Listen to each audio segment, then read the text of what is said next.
The next proposition on the ballot, Proposition 2, deals with changes to the Budget Stabilization Account. This is a fund that was created years ago to help California deal with the state budget problems. Since the California legislature is required to pass a balanced budget every year, state spending can drop significantly during years of low revenues, such as the recent recession. In order to offset the massive drop in spending during these periods, the Budget Stabilization Account is used to foster a balance between paying off the debt California has incurred, about $300 billion, and storing money to be used to offset low revenues in bad years. The fund works by storing up some amount of money every year, up to a certain limit, and then in years where additional funding is needed to balance the budget, money is taken from the account to be spent on state expenses. By current law, California stores up to 3% of its annual general fund revenues, a little over $3 billion, each year. This law would decrease that number to a minimum of 1.5% of annual general fund revenues, and then redirect half of those funds to pay off existing state debts. The requirement to redirect half of these funds saved to paying off loans would only last 15 years, and would be spent in addition to already existing state requirements for paying off the $300 billion of debt. As you can see from the chart, between 5 and 6% of the state budget is currently used for paying off debt, and this proposition would likely increase that number by a small amount. The most significant change in this proposition is how it deals with years of strong economic growth. During years of economic growth, the state typically sees an increase in the income tax revenues from capital gains taxes. As you can see from the graph, tax revenues from capital gains can range from below 4% to above 10% of state income tax revenues, correlating with periods of growing economy. This proposition would allow for increased funds to be transferred to the Budget Stabilization Account in years where capital gains taxes account for more than 8% of our state income tax, which would likely be years we could afford to save extra money.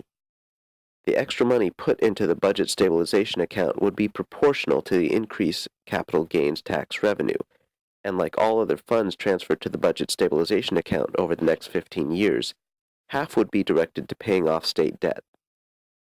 This would build a system into the Budget Stabilization Account that automatically stores extra money during strong years with stable revenues and growth.